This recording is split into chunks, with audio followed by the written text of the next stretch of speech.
The wounded beast. Dr. Sarah Chen wiped the sweat from her forehead as she finished examining the last patient of the day at the Terra Nova Veterinary Station. The frontier colony of Kepler 442b had been her home for 3 years now, and she'd seen everything from mutated Earth livestock to bizarre alien parasites. But nothing had prepared her for what was about to walk through her clinic doors. The emergency alarm chimed softly, indicating an after-hours arrival. Sarah sighed, pulling her surgical gloves back on. Emergency calls were common on the frontier, where wild creatures and hostile environments made life dangerous for both humans and their animal companions. She opened the reinforced door to find something that made her breath catch in her throat. Standing before her was a creature unlike anything in her xenobiology textbooks. It stood nearly 8 feet tall on 6 powerful legs, each ending in crystalline claws that caught the station's artificial light. Its body was covered in scales that shifted color like oil on water, currently displaying deep purples and blues that Sarah instinctively recognized as distress colors. But what struck her most were its eyes. 3 large, intelligent eyes arranged in a triangle pattern on its elongated head, each one filled with an unmistakably sapient awareness. This wasn't just an animal, this was a sentient being. Please, the creature spoke through a translation device crudely attached to its neck, its voice carrying harmonics that made the clinic's equipment hum in resonance. I need help. I am injured. Sarah's training kicked in immediately. She'd sworn an oath to help all creatures in need, regardless of species. Come in, quickly, she said, gesturing toward the examination room. What's your name? How were you hurt? I am called Zephyr, the being said after a pause, as if choosing a simpler version of its real name. I was attacked by a pack of the creatures you humans call steel wolves in the northern mountains. They are not native to this world, but they have adapted aggressively. Sarah knew the steel wolves well. Bioengineered predators that had escaped from an early terraforming project, they were the reason most colonists stayed close to the settlement. For this being to have survived an encounter with a pack spoke to incredible resilience. As Zephyr moved into the examination room, Sarah could see the extent of the injuries. Deep gashes ran along the creature's side, and one of its 6 legs was clearly broken. Most concerning was a wound near what she assumed was its primary heart, a deep puncture that was slowly oozing a luminescent blue fluid. This is going to require immediate surgery, Sarah said, her mind already cataloging the procedures she'd need to adapt for alien physiology. But, I have to tell you, I've never operated on someone of your species. I don't even know what species you are. Zephyr's scales shifted to lighter blues and greens, what Sarah hoped were calmer colors. I am Vorthak. My people rarely interact with humans, but I have studied your medical practices. Your techniques, while primitive by our standards, show remarkable innovation and adaptability. I trust in your skills, Dr. Chen. The fact that this alien knew her name should have been concerning, but Sarah was too focused on the medical emergency to worry about it. She began preparing the surgical suite, adapting human medical equipment for a vastly different anatomy. I'm going to need to anesthetize you, she said, drawing up a mixture of xenobiological sedatives that had been developed for treating various alien species. But the dosage calculations are going to be largely guesswork. I understand the risks, Zephyr replied, settling onto the specially reinforced examination table. Do what you must. As Sarah worked to stabilize her patient, she noticed details that spoke to Zephyr's obvious importance among his people. The scales weren't just changing color, they displayed intricate patterns that seemed almost like living artwork. Around his neck, partially hidden by the translator, was what appeared to be some kind of ceremonial collar made from a metal she didn't recognize. The surgery took 6 hours. Sarah had to constantly adapt her techniques, working with organs and systems that defied everything she knew about anatomy. Zephyr's people apparently had redundant circulatory systems, which explained how he'd survived the steel wolf attack. His bone structure was partially crystalline, requiring entirely different approaches to setting breaks. But the most challenging aspect was the neural damage. The steel wolves had somehow disrupted Zephyr's nervous system with what appeared to be bioelectric attacks. Sarah found herself drawing on her knowledge of both neurosurgery and electronics, treating damaged nerve clusters like biological circuit boards. Throughout the procedure, she noticed that Zephyr's body seemed to respond to her touch in ways that went beyond normal physiological reactions. The scales around her hands would shift to warmer colors, and his vital signs stabilized more quickly when she maintained contact. It was as if there was some kind of empathic connection being formed. When the surgery was finally complete, Sarah collapsed in the observation chair, exhausted but satisfied. Zephyr's vital signs were strong and steady, and the bioluminescent readouts on her adapted monitoring equipment showed that his alien physiology was responding well to her interventions. As she sat watching her patient recover, Sarah's mind wandered to the implications of what had just happened. This was first contact between her and a species that had apparently been observing humans for some time. The sophistication of Zephyr's translator, his knowledge of human medicine, and his obvious intelligence suggested a civilization far more advanced than anything humanity had achieved. Yet he had come to her, a simple frontier veterinarian, for help. It spoke to something fundamental about medicine and healing that transcended species barriers. 3 days passed before Zephyr was strong enough to communicate properly. During that time, Sarah had maintained a careful watch, adapting her care techniques as she learned more about Vorthac physiology. She discovered that they were primarily photosynthetic but required certain mineral supplements that fortunately could be synthesized from her clinic's supplies. "Your healing abilities are remarkable," Zephyr said when he finally awoke fully. His scales now displayed warm golds, and oranges that Sarah had learned indicated contentment and gratitude. "I have transmitted the details of your techniques to our medical archives. My people will be very interested in human adaptive medicine." "I'm just glad I could help," Sarah replied, checking his wounds one final time. The healing rate was extraordinary. What should have taken weeks was nearly complete in days. "But, I have to ask, why did you come to me? Surely your own medical technology would have been more effective."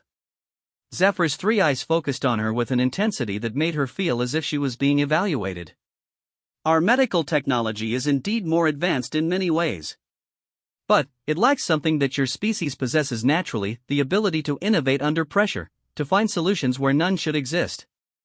We have studied humans for many years, and we have concluded that your greatest strength is not your technology or your physical abilities, but your refusal to accept limitations." The compliment made Sarah uncomfortable in a way she couldn't quite explain. "You've been studying us? My people have been observing human expansion for several decades. We are cautious about first contact. But individuals like yourself demonstrate that perhaps our caution has been excessive." Zephyr paused, his scales shifting to deeper, more serious colors. "Dr. Chen, what I am about to tell you must remain in confidence. My presence here was not accidental." Sarah felt a chill of apprehension. "What do you mean?" "I am not merely a traveler who was attacked by steel wolves. I am here on a mission of great importance to my people. The steel wolves were not hunting randomly, they were sent to prevent me from reaching human territory." The revelation hit Sarah like a physical blow. "Sent? By whom?" "By those among my people who believe that humanity represents a threat to galactic stability. They point to your rapid expansion, your aggressive terraforming projects, your tendency toward conflict. But there are others, like myself, who believe that humanity's unique qualities could be invaluable allies in challenges that await us all." Sarah sank into her chair, trying to process the implications. "So this was a test?" "No," Zephyr said firmly, his scales brightening. "My injuries were real, as was my need for your help. But my choice to seek aid from a human rather than return to my people was deliberate. I needed to see for myself whether the qualities we have observed from a distance truly exist. And you operated on a completely alien being using equipment and techniques never designed for my physiology. You spent 6 hours adapting and innovating, never once considering failure as an option. When my people's finest surgeons examined the records I transmitted, they estimated that the procedure you performed had less than a 5% chance of success. Yet here I am, not only alive but healing at an accelerated rate due to your interventions." Sarah shook her head in amazement. "I was just doing my job." That response itself is remarkable. To your people, impossibility is simply another problem to be solved. Zephyr's scales shimmered through a rainbow of colors that Sarah was beginning to recognize as deep respect. Dr. Chen, what I am about to propose may seem presumptuous, but I would like you to consider accompanying me when I return to my people. What? Sarah stood abruptly, nearly knocking over her chair. Why? Because my people need to see what I have seen. They need to understand that humanity's potential for problem-solving and adaptation makes you natural allies, not threats. And, frankly, our medical establishment could learn much from your innovative approaches. Sarah paced to the window, looking out at the frontier settlement that had been her home. It was a small community, maybe 2,000 people, existing on the edge of known space. The idea of leaving it to venture into the unknown with an alien she'd known for less than a week seemed insane. But it was also exactly the kind of impossible challenge that, as Zephyr had noted, humans seemed drawn to tackle. I need time to think about this, she said finally. Of course. But I should warn you that my mission has a time limit. A great gathering of my people is scheduled to begin in 2 weeks, a council that will decide humanity's fate in the larger galactic community. If I am to present evidence of human potential, I must depart soon. That night, Sarah lay awake staring at the alien stars visible through her clinic's skylight. Kepler 442b's rotation gave her a view of constellations no human from Earth had ever seen, reminders of just how far humanity had traveled from its origins. The next morning brought news that made her decision for her. Dr. Chen, came the urgent transmission from the settlement's communication array. We're picking up massive energy signatures approaching the system. Unknown vessels, definitely not human. The colonial defense grid is powering up, but... Sarah didn't wait to hear the rest. She ran to the clinic where Zephyr was completing his recovery exercises. Your people, are they coming? Zephyr's scales immediately shifted to alarmed reds and oranges. This is too soon. The council was not scheduled to convene here. He moved to his translator device, activating what appeared to be a more sophisticated communication system. After a rapid exchange in harmonics that made Sarah's teeth ache, his expression grew grave. It is not my people, he said finally. It is the faction that opposes contact with humanity. They have learned of my mission and have come to ensure that it fails. What does that mean for the colony? It means that the next few hours will determine whether first contact between our species begins with cooperation or with conquest. Dr. Chen, the choice you make now will affect not just your life, but the future of both our peoples. Sarah looked around her clinic, at the equipment she'd spent years calibrating, at the photos of successfully treated patients, at the life she'd built on the frontier. Then, she looked at Zephyr, this being who had trusted her with his life and was now offering her the chance to step into a larger universe. What do you need me to do? Zephyr's scales erupted in brilliant golds and whites that Sarah instinctively knew represented hope and determination. Help me prove that humanity deserves a place among the stars. For #First Contact Protocol, the communication array in Sarah's clinic crackled with incoming transmissions as 3 massive ships materialized in Kepler 442b's orbit. Each vessel was easily 10 times the size of the largest human colony ship, their crystalline hulls refracting the system's binary stars into spectacular light shows that would have been beautiful under different circumstances. Dr. Chen, came the panicked voice of Colonial Administrator Martinez through the emergency channel. We're reading 6 more ships just jumped in system. The defense grid can't handle this. Whatever you did to make friends with the locals, now would be a really good time to cash in those favors. Sarah looked at Zephyr, who was rapidly manipulating his communication device. The colors flowing across his scales had shifted to patterns she'd never seen before. Deep purple shot through with silver that seemed to pulse with urgency. The situation is more complex than I initially realized, Zephyr said without looking up from his work. The ships belong to War Commander Thesek, my rival. He represents the military faction that views humanity as a potential threat to galactic stability. And the other ships? Reinforcements, he called when he discovered my location. Dr. Chen, there is something I must tell you about my identity. I am not merely a representative of my people, I am Prince Sepharhythane, heir to the Vorthak Imperium and son of Emperor Kethvarthane. Sarah felt the blood drain from her face. You're alien royalty? And I've been treating you like a regular patient? Which is exactly why I chose to seek your help under a false identity.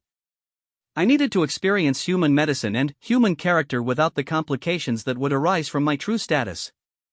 Zephyr's scales shifted to warmer colors as he turned to face her. Your treatment of me, as simply another being in need of help, has proven everything I hoped to demonstrate about human nature. The implication hit Sarah like a thunderbolt. The Emperor's child. I saved the Emperor's child. Indeed. And now Thesek has arrived to ensure that my mission fails and that I return home to report that humans are too primitive and dangerous for formal contact. He will not hesitate to use force against this colony to make his point. Sarah's mind raced. 2,000 colonists were depending on decisions being made far above their understanding. What can we do? We must reach my ship, Zephyr said, indicating a direction toward the mountains where he'd been injured. It has been hidden and shielded, but, with the proper authorization codes, it can serve as a neutral meeting ground. If I can get Thesek to agree to a formal negotiation instead of simply destroying the settlement, there may be hope. How do we get there? Those steel wolves are still out there, and now we have alien warships overhead. Zephyr's expression, insofar as Sarah could read alien expressions, showed something that might have been admiration.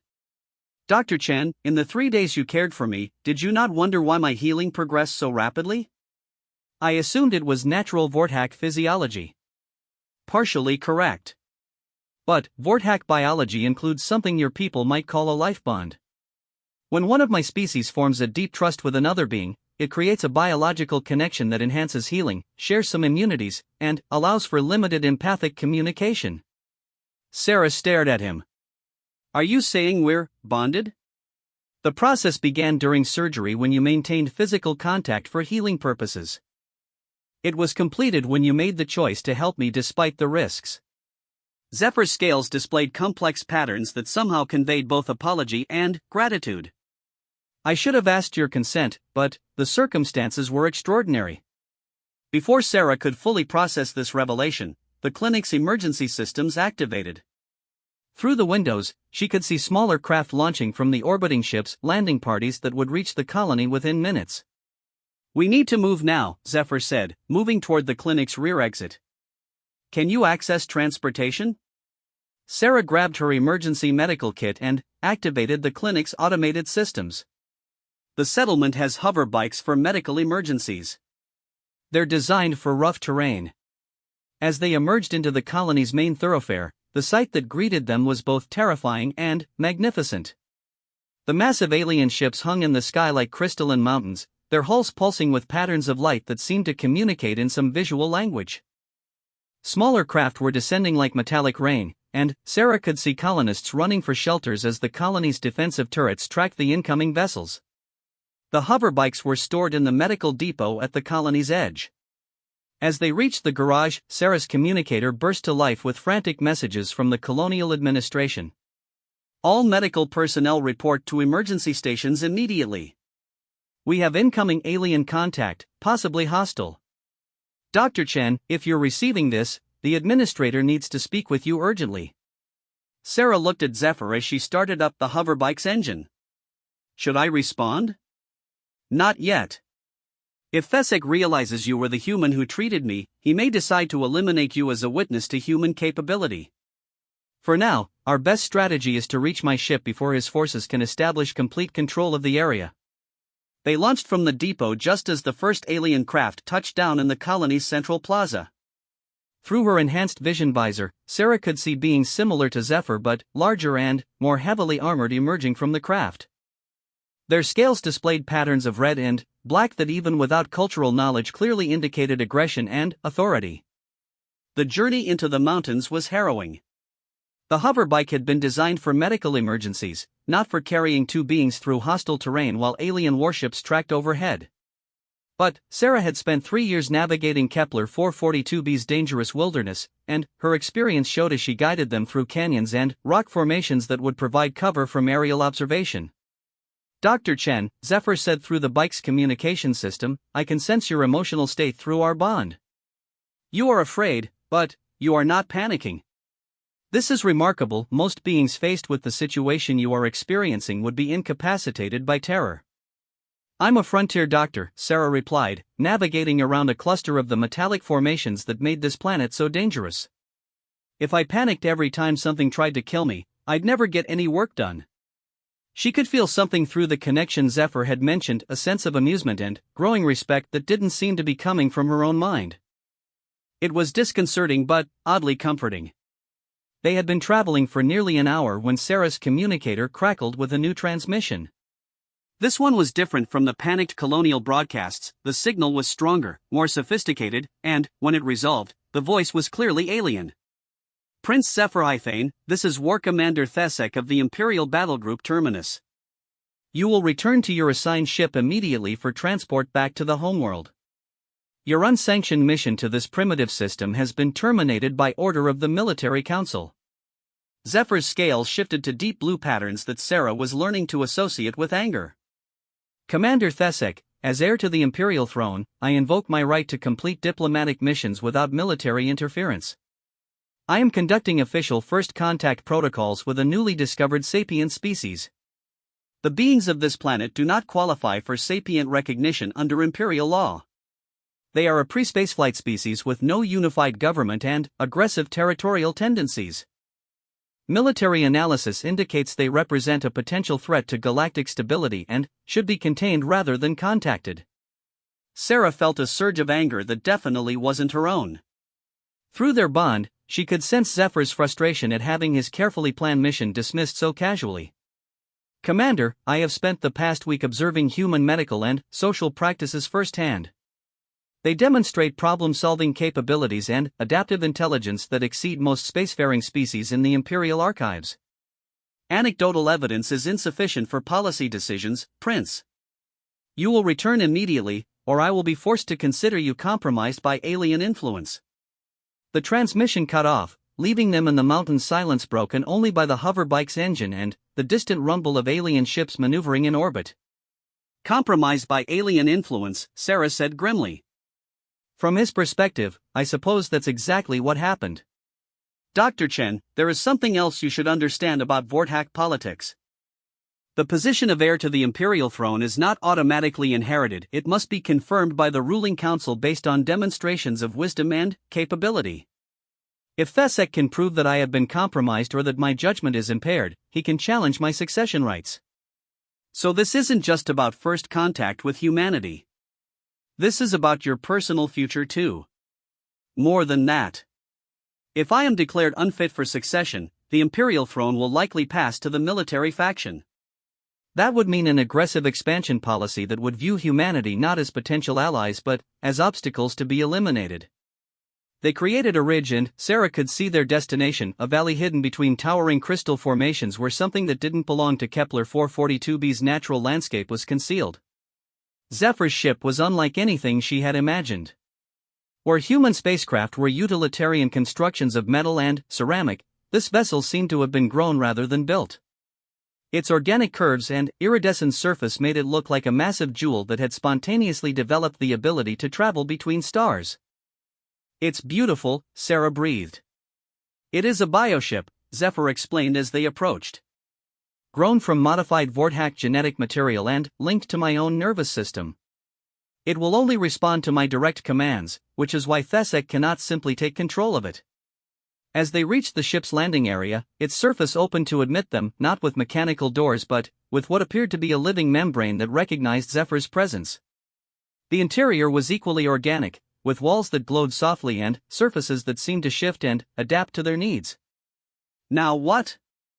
Sarah asked as Zephyr moved to what appeared to be the ship's control center.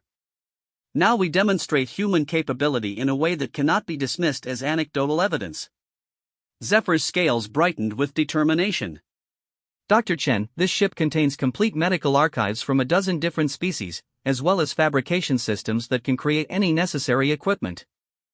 I am going to present you with a medical challenge that has stymied our finest physicians for over a century. What kind of challenge?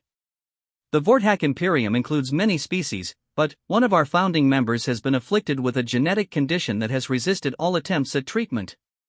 The crystalline hive mind of Andrelax has been slowly losing the ability to maintain neural connections between their collective consciousness clusters. If the condition continues, their civilization will collapse within a generation. Sarah felt her pulse quicken with professional interest. What have your doctors tried? Everything within conventional medical parameters. Genetic therapy, neural implants, chemical treatments, even quantum consciousness stabilization techniques. Nothing has worked because the problem appears to be an interaction between their crystalline biology and quantum fields that we don't fully understand. And you want me to? I want you to do what you did for me. Look at an impossible problem and refuse to accept that it cannot be solved. Zephyr gestured to the ship's medical bay, which was materializing around them as they spoke. Dr. Chen, if you can solve this problem, if you can save an entire species, that our most advanced medicine cannot help, Thesec's arguments about human primitive become meaningless. Sarah looked at the alien medical systems appearing before her, technology that was centuries beyond anything humanity had developed. The rational part of her mind screamed that this was impossible, that she was just a frontier veterinarian being asked to perform medical miracles. But she had already performed one miracle in saving Zephyr's life. And, as she considered the challenge, she realized she was approaching it exactly as she had approached his case, not by focusing on what she didn't know, but by looking for what tools she had and how they might be adapted to the problem. "Show me everything you have on their condition," she said, surprising herself with her decisiveness. "And I'm going to need to understand exactly how your fabrication systems work." Zephyr's scales erupted in brilliant patterns of gold and white. Dr. Chen, what you are about to attempt will either prove that humanity deserves a place among the greatest civilizations in the galaxy, or we will both face the consequences of failure together. Through their bond, Sarah could sense something she was beginning to recognize as one of Zephyr's most endearing qualities: his absolute confidence in the potential for success, even when facing impossible odds. It was a trait that, she was beginning to realize, he shared with humanity itself. Outside the bioship, alien forces were establishing control over the colony she had called home. Above them, warships waited to determine humanity's fate based on decisions made in the mountains by a frontier doctor and an alien prince who believed that the impossible was just another problem waiting for the right solution. #The impossible solution. The data flowing through Zephyr's bioship was overwhelming. Sarah found herself staring at medical records spanning 3 centuries, genetic analyses that mapped crystalline DNA structures beyond human comprehension, and neural scans of a collective consciousness that existed across multiple dimensions of reality. The crystalline hive mind of Androlax, Zephyr explained as 3-dimensional models appeared in the ship's medical bay, exists as both individual crystalline beings and as a collective consciousness network. Each individual is essentially a living crystal formation that can process information and store memories, but their true intelligence emerges from the quantum entanglement between millions of individual units. Sarah studied the rotating models of crystalline beings, beautiful geometric structures that pulsed with inner light, connected by streams of energy that represented their neural network. What exactly is failing? The quantum coherence that maintains their collective consciousness is degrading. Individual crystals are becoming isolated from the network, essentially becoming mentally disabled. Their greatest thinkers estimate they have perhaps 50 years before the entire civilization collapses into individual fragments with no memory of their collective heritage. And your doctors can't figure out why it's happening? The condition appears to be related to exposure to exotic matter from their home system's binary pulsar, but the mechanism is beyond our understanding. We can observe the degradation but cannot prevent or reverse it.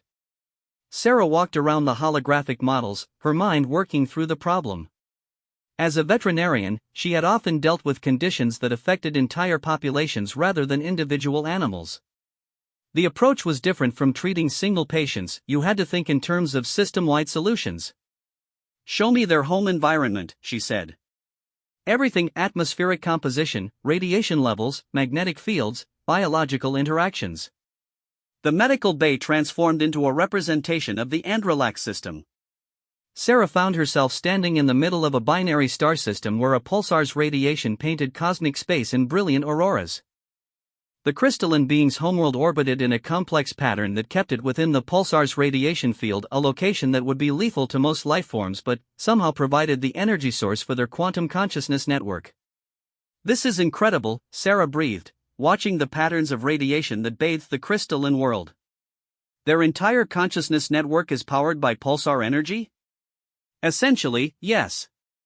The exotic particles generated by their pulsar create the quantum field effects that allow individual crystalline minds to maintain coherent entanglement across planetary distances.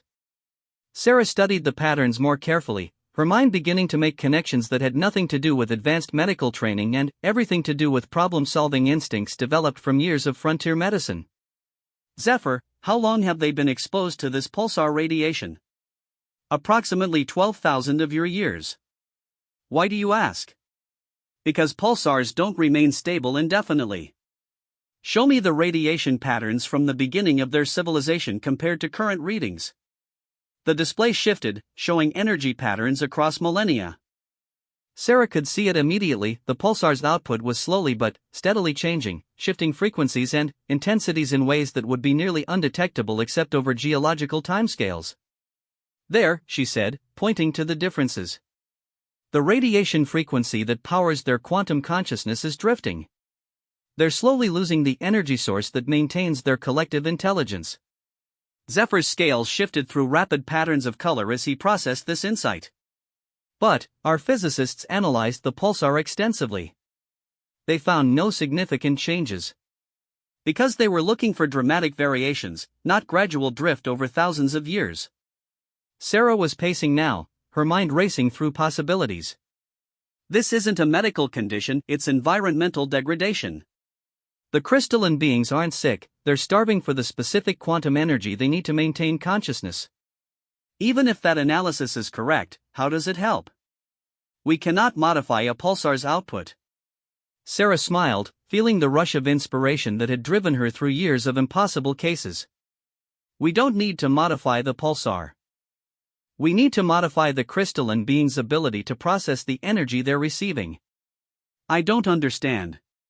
Show me the genetic structure of their quantum processing organs, the biological systems they use to convert pulsar energy into consciousness network connections. The holographic display shifted again, revealing crystalline structures of incredible complexity that somehow functioned as both biological organs and quantum computers. Sarah studied them for several minutes, comparing them to the energy patterns they were designed to process. Look at this, she said, highlighting specific genetic sequences. Their quantum processing organs evolved to work with the pulsar's original energy output. As the radiation frequency has shifted over thousands of years, the organs have become less and less efficient at processing the available energy. Our geneticists examined those same structures extensively. But, did they compare them to the fossilized remains of ancient crystalline beings? Did they look at how the organs have changed over time in response to environmental pressure? Zephyr's scales went still, something Sarah was learning indicated intense concentration. No. We assumed that since the condition was progressive rather than historical, the cause must be contemporary. Sarah pulled up data on ancient crystalline remains from the ship's archives, comparing genetic structures across thousands of years. The pattern was clear once she knew what to look for. The quantum processing organs had been gradually adapting to the pulsar's changing output, but the adaptation was always several generations behind the environmental changes. This is evolutionary lag, she said excitedly. Their biology is trying to adapt to the changing energy source, but it can't keep up with the rate of change. Each generation is slightly more efficient at processing the current energy patterns, but by the time they reach adulthood, the energy patterns have shifted again. So the solution would be accelerated adaptation. If we can determine what their quantum processing organs need to look like to efficiently handle current pulsar output, we can potentially provide genetic therapy to modify existing beings rather than waiting for natural evolution to catch up. Zephyr was quiet for a long moment, his scales cycling through patterns Sarah hadn't seen before. Dr. Chen, what you're proposing would require modeling quantum genetic interactions across dimensional boundaries. Our most advanced computational systems have been working on similar problems for decades without success. Your computational systems are designed to find perfect solutions, Sarah said. I'm not looking for perfection, I'm looking for something that works well enough. Show me your fabrication capabilities. The bioship's fabrication bay materialized around them, displaying technology that could apparently construct anything from basic materials to complex biological systems. Sarah walked through the holographic interface, learning how to manipulate tools that operated on principles beyond human science. "I'm going to need to create a testing environment," she said. Can this system fabricate a scaled-down version of the pulsar radiation field? Theoretically, yes, but... And, can it create sample crystalline tissue for testing? Dr. Chen, you're talking about performing experimental quantum genetics using equipment you learned to operate 5 minutes ago, on behalf of a species whose biology is fundamentally different from anything in human experience. Sarah looked at him, feeling through their bond the mixture of amazement and concern in his emotional state. "Zephyr, 3 days ago I performed surgery on you using equipment designed for completely different anatomy, with no textbook or training guides, working from basic principles and instinct. This is the same thing on a larger scale. The risks? The risks of failure are that an entire civilization dies anyway, which is what happens if we don't try."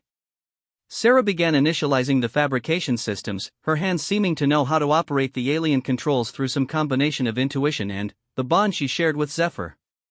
The risks of success are that we prove humans can contribute something valuable to galactic civilization. Over the next 8 hours, Sarah worked with an intensity that surprised even herself. She created dozens of test scenarios, fabricating samples of crystalline tissue and exposing them to different radiation patterns while monitoring their quantum coherence levels. The bioship's systems provided computational power beyond anything humanity had ever developed, but the creative leaps, the intuitive connections that led from observation to hypothesis to solution, those came from Sarah's trained instincts and refusal to accept limitations. "It's working," she announced as the latest test batch showed stable quantum coherence under modified radiation patterns. "Look at this, if we adjust their quantum processing organs by approximately 12% in specific locations, they can maintain full consciousness network connections even with the current pulsar output." Zephyr studied the results, his scales displaying patterns of amazement. "Dr. Chen, these tissue samples are showing quantum coherence levels higher than baseline readings from healthy crystalline beings." Because we're not just adapting them to current conditions, we're optimizing them for the pulsar's continuing drift. "These modifications should keep their civilization stable for at least another 1,000 years, giving them time for natural evolution to complete the adaptation process." The genetic therapy required to implement these changes can be delivered through their natural reproductive cycles. "We introduced the modified genes into their breeding populations, and, within 3 generations, the entire species will have the enhanced quantum processing capabilities they need." Sarah looked at the completed solution displayed in the bioship's medical bay, a comprehensive genetic therapy program that could save an entire civilization from extinction. It had taken her less than a day to develop something that had stymied the galaxy's finest minds for over a century. "Zephyr, I need you to understand something," she said. "This isn't magic, and it's not genius.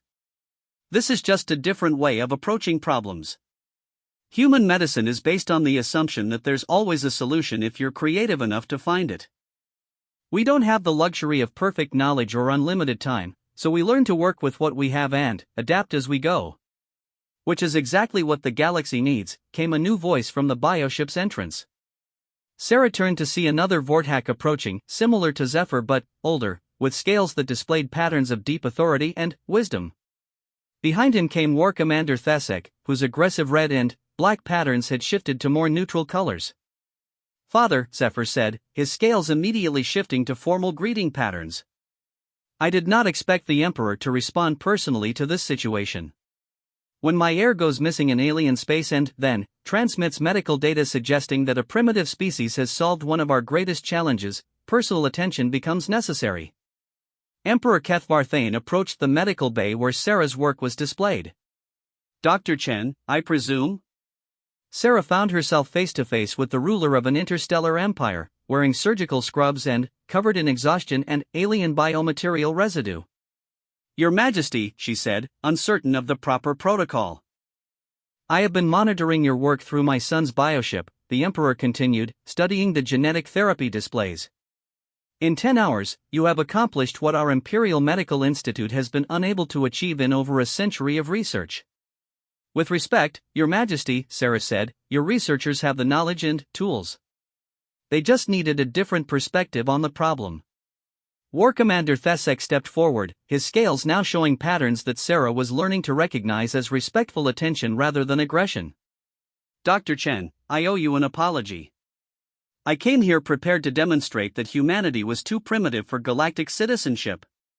Instead, I have witnessed the first successful treatment for a condition that threatens one of our founding member species. The question now, the Emperor said, is what humanity wishes to do with this demonstration of capability. Sarah looked around at the alien royalty and military commanders waiting for her response, representing civilizations spanning hundreds of star systems and technologies beyond human imagination. 3 days ago, her biggest concern had been treating sick livestock and dealing with steel wolf attacks. I think, she said carefully, that what humanity wants is the chance to help.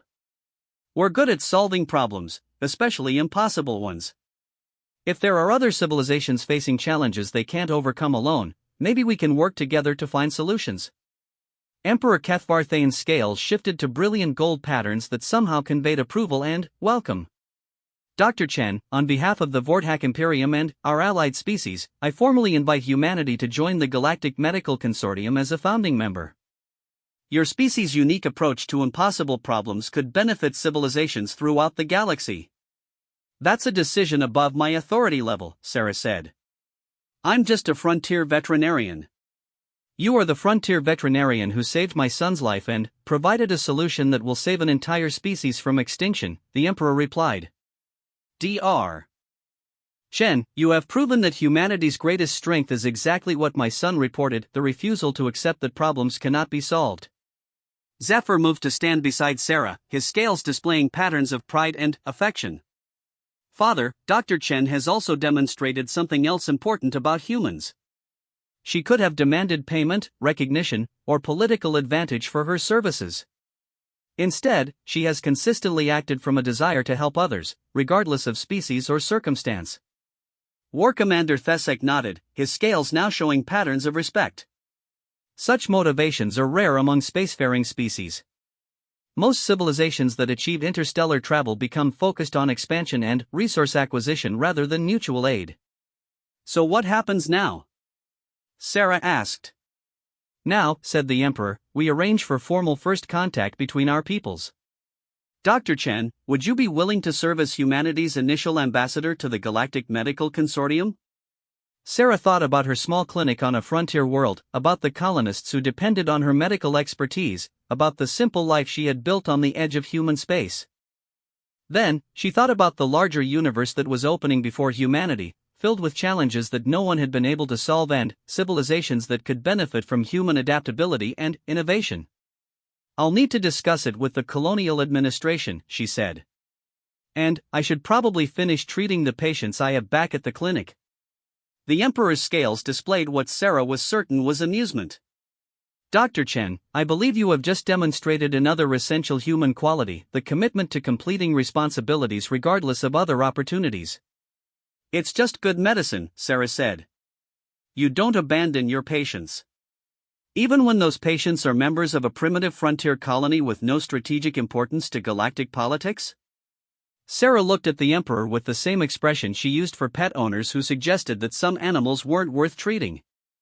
Your Majesty, there are no unimportant patients. Emperor Kethvarthane turned to War Commander Thesek. Commander, do you still believe that humanity is too primitive for galactic citizenship? No, Your Majesty. I believe humanity may be exactly what galactic civilization has been missing. 3 weeks later, Sarah stood in her clinic on Kepler 442b, treating a farmer's livestock while simultaneously reviewing medical data transmitted from 12 different star systems. The Galactic Medical Consortium had wasted no time in sending her cases that had stymied alien physicians for decades, and she had wasted no time in applying human problem-solving approaches to seemingly impossible challenges. Zephyr had remained on the colony as the official liaison between humanity and the Vorthak Imperium, claiming that his recovery required extended medical observation. Sarah suspected he was just enjoying the experience of being treated like a regular person rather than alien royalty. Dr. Chen, he said, entering the clinic as she finished examining a cow with symptoms that didn't match any known Earth diseases, we have received formal acknowledgement from the crystal and hive mind of Androlax. The genetic therapy you developed has been successfully implemented across their entire reproductive population. Their civilization is no longer facing extinction. Sarah smiled, updating her patient records. Any word on the neural degeneration case from the Spiral Arm Coalition? Your theory about quantum mechanical nerve damage appears to be correct. Their physicians are implementing your suggested treatment protocol and reporting positive results. Good. Sarah moved to the next patient, a colonist's pet that had developed scales similar to Zephyr's as a result of some kind of symbiotic relationship with local microorganisms. Zephyr, can I ask you something? Of course. When this all started, did you know I would be able to help with cases beyond your own treatment? Zephyr's scales shifted to patterns that Sarah had learned indicated a mixture of honesty and amusement. Dr. Chen, when I first sought your help, I was simply a dying being in need of medical attention. But, as I observed your approach to problems that should have been beyond your capabilities, I began to suspect that humanity possessed something the galaxy had been missing. Which was the assumption that every problem has a solution if you're creative enough to find it. Most advanced civilizations become conservative in their problem-solving approaches. When faced with challenges that don't yield to established methods, they tend to conclude that the challenges are unsolvable. Humans, apparently, conclude that they need better methods. Sarah finished her examination and moved to prepare treatment for the scaled pet, a condition that actually seemed to be beneficial rather than harmful, creating a permanent symbiotic relationship that enhanced both the animal's intelligence and its resistance to local diseases. Dr. Chen, Zephyr continued, there is something else you should know. The Imperial Council has formally recognized humanity as a Class A galactic civilization based entirely on your medical innovations. Your species has been granted full membership in the Galactic Medical Consortium and offered research partnerships with 14 different star systems. All because I treated your injuries? Because you treated my injuries without knowing who I was, solved an impossible medical case in less than a day, and have since provided solutions to 7 other cases that had been considered hopeless by the galaxy's finest minds. Zephyr's scales brightened with pride. Dr. Chen, you have proven that humanity's greatest contribution to galactic civilization is not technology or military strength, it is the refusal to accept limitations. Sarah looked around her small frontier clinic, now equipped with alien medical technology that allowed her to treat patients from across the galaxy. Through the window, she could see human colonists working alongside Vorthack engineers to upgrade the settlement's medical facilities to serve as a regional treatment center. Zephyr, can I tell you something funny? Of course. 3 weeks ago, my biggest goal was to convince the colonial administration to send me a new surgical laser. Now I'm apparently the galaxy's leading expert in impossible medical cases. And how do you feel about that change? Sarah considered the question as she prepared the next patient's treatment, a fascinating case involving quantum entanglement between a patient's neural implants and their natural nervous system. I feel like I'm still doing the same job I've always done. The patients are just more interesting now. Zephyr's scales erupted in the brilliant gold and white patterns that Sarah had learned indicated joy and deep satisfaction. Dr. Chen, that response encapsulates everything the galaxy needs to learn from humanity. To your people, the impossible is not a barrier, it is simply the next interesting challenge. Outside the clinic, the binary stars of the Kepler 442 system painted the sky in colors that no human from Earth had ever seen, while alien ships moved through the upper atmosphere carrying medical supplies and research data to problems that had never before had solutions. And, in a small frontier clinic on the edge of human space, Dr. Sarah Chen continued doing what she had always done, helping anyone who needed it, regardless of species, impossible circumstances, or the fact that she had accidentally saved an alien prince and, in doing so, had opened the galaxy to humanity's greatest gift, the absolute certainty that every problem had a solution if you were creative enough to find it.